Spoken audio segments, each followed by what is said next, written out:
Hello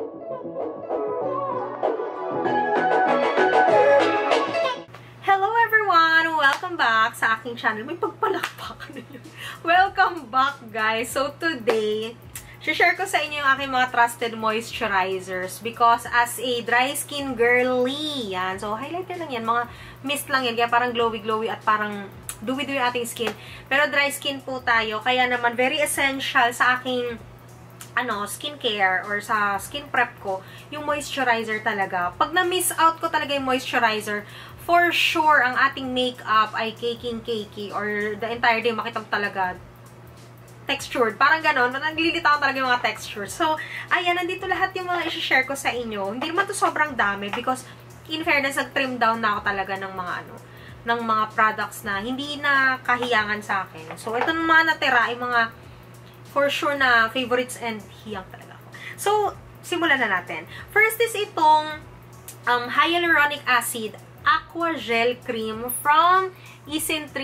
Alam nyo naman, maraming nagre-rave nito because sobrang ganda nito talaga sa skin. As in, ano siya ha? Parang, hindi siya yung parang liquidy. Talagang thick kung thick. Ayan o, ayaw nga tumulo eh. 'Di ba? Talagang thick talaga siya sa ang consistency niya. And pag binlend out mo, talaga naman, ewan ko ba, one of my favorites, siguro nasa top 3 to. Sa lahat ng mga mapapakita ko, masasama ko siya sa top 3 ko dahil ang ganda talaga niya sa face, pang moisturize. And even, actually, kasi may mga skin asthma ako. Pag extra dry talaga sila, gumagamit ako ng something na may hyaluronic acid. Inaano ko talaga, ina-apply ko sa eczema ko. Hindi ko alam kung pwede yun, pero nakaka-relieve siya ng dryness. Especially ito, pag ginagamit ko to. At saka, itong kay Elana, ginagamit ko rin siya sa mga spots ko na, kahit hindi sa face ha, kahit sa mga, mga eczema, mga skin asthma ko, ginagamit ko rin to. Hindi ko alam kung pwede, pero nakaka-relieve siya.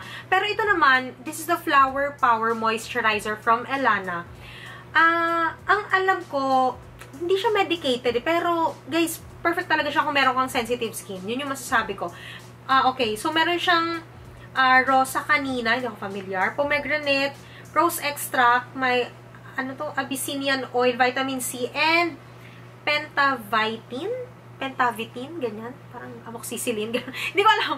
Basta yun, ang ganda rin nito sa skin. At, ang maganda nito guys, may parang siya, may mga specks of mica. Alam mo yung nilalagay sa mga skincare, sa mga makeup na parang medyo shine. Yun yung napansin ko ha. Correct me if I'm wrong kung mapapanood ni Elana to. Pero parang may ganun siya. Yung parang medyo nakakapagpag-glow talaga ng skin kahit na ito lang yung gamit mo. Ganun yung napansin ko. At saka, sabagay brightening. Siguro hydrating, brightening. Para yun din, makasama yun sa parang ang effect ng face mo hindi maputi, kundi parang brighten, ganyan. And gusto-gusto ko yung mga gano'n. Kaya siguro, naging staple to talaga sa skincare ko. And favorite ko siya. Another one, super affordable, 200 pesos. This is from iWhite Korea, the Aqua Moisturizer Glow. Kung OG ka sa channel na to, guys, old packaging pa lang, umiinom tayo ng iWhite Korea na Aqua Glow Moisturizer. Dati pa lang. Ang dami nating na-consume nito. Kasi ginagamit ko siya as primer.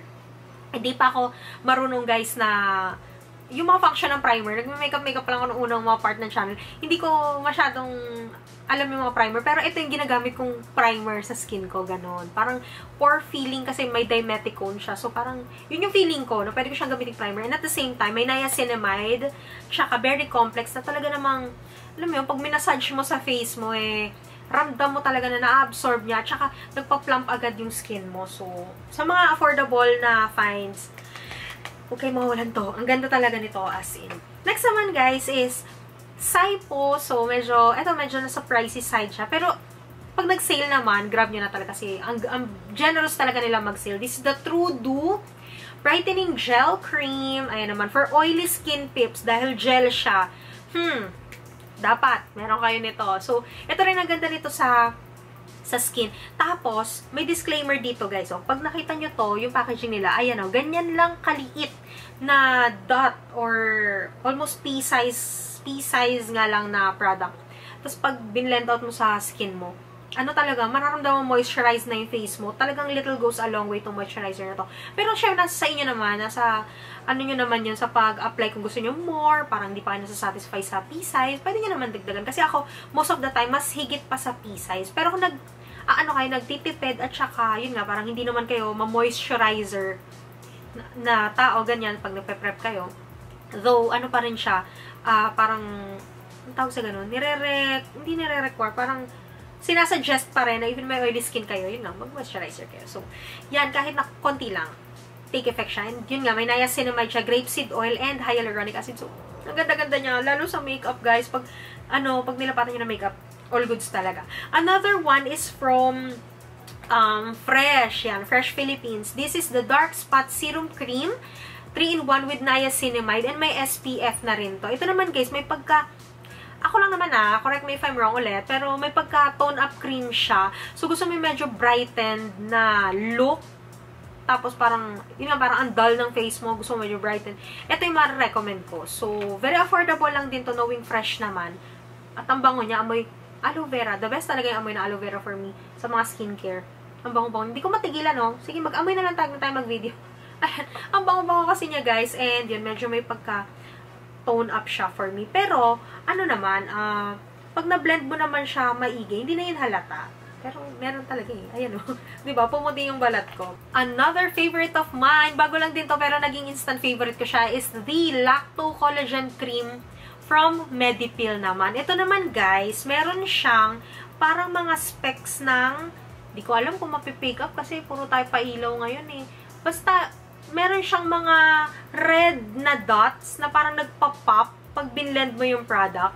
Mararamdaman mo siya. So, I think nandun yung essence or yung mga serum or active ingredients na meron dito sa product na to. Ang sabi kasi dito is collagen cream siya. So, for someone na nangangailangan talaga ng collagen, yung mga, siguro mga 30s, mga 30 years old and above, ayan, marirecommend ko to kasi very moisturizing and soothing talaga ng amoy niya. Very relaxing. Ang lakas makatita. Yun yung parang impression ko, parang ang lakas makatita, even yung packaging niya, hindi na sobrang, yung makulay, ganyan. So, very minimal lang. Lakas makatita ng, ng moisturizer na to. But, and at the same time, maganda siya. Yan. So, lilink ko na lang sa description box, guys. Ayan, ang lambot-lambot niya sa kamay. Sobrang bango, sobrang bango. Hindi yung guys, yung aggressive na mabango. Mabango lang siya na very soothing. Next naman is from Skintific. I have the 2 variants here. I believe, meron pa silang isang variant na nito. Yung parang pang-aging na. Yan. Check nyo. Ililink ko na lang sa description box pag nakita ko. But I have this 2, tong 5 times ceramide, tsaka itong MSH niacinamide naman. Ayan. So, wala nang dapat pang i-discuss dito, guys, dahil alam nyo naman na maganda sila. Saka marami na kayo napapanood na videos and recommendations na maganda siya under makeup, even parang skincare alone lang. So, talagang moisturizing siya sa face. Next naman, guys, ay super love ko to. Itong moisturizer ko na to. Siguro nasa nasa top 3 din siya. As in, ganun siya kaganda for me. This is from Common Labs. Yan. So, this is a vitamin E with Gesolza. Hindi ko na naman po alam ano yung Gesolza. Pero, sobrang ganda nito. As a dry skin girly once again. Grabe, hindi nga ako nawawala, no? May backup tube agad ako. Or may backup tub agad ako nito. Dahil, sobrang ganda niya sa face ko. Ano siya, guys, ha? May pagka-cooling. Hindi ko alam.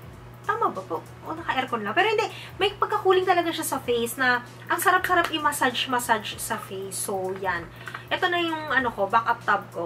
But, hopefully, may ma-purchase pa ako. Kasi, last tingin ko, parang hindi na active yung Common Labs na Shopee. Tama pa. Or Lazada. Basta hindi ko na nakita to dahil nag-alala nga ako na ito na, ginagamit ko na yung backup ko. So, sabi ko, hala, pero sige lang, check natin sa ibang resellers, baka meron pa naman ito. Try ko pa rin mag-link, diba? And, ito guys, sobrang trending nito lately. This is Naturi or Naturi siguro, no? From Japan. Nabili ko to sa Don Quijote, Shibuya. Yan. So, maliit muna yung kinuha kasi hindi ko sure kung gano'n ba siya kaganda. Basta hype siya, parang hindi naman kagandahan sa akin or hindi umano, diba? So, sabi ko, so, maliit na lang muna. And, ang kagandahan nito guys, available na siya sa Shopee and sa Lazada, if I'm not mistaken. O Lazada lang. Basta ililink ko naman to. Sobrang ganda. Dalawang klase yan, guys, ha. Meron ito toner. Itong meron ako is moisturizer talaga. Kasi, mababasa nyo, sabi dito, milk. Pag yung may milk, yun yung mas malapot, mas thick. So, ayun yung moisturizer. Sana tama ako. Pero, kasi dalawa yung nakita ko nun. Tapos, meron din ito yung parang naka-tub. So, ito yung mas gusto ko kasi hindi na ako dadampot ng jar. Tatapon-tapon ko lang siya sa kamay ko. At pakita ko sa inyo yung consistency niya. Diba? Hindi naman din siya yung kalabnawan na kagaya ng mga parang toner nga niya. Ayan. Ang ganda-ganda rin ito.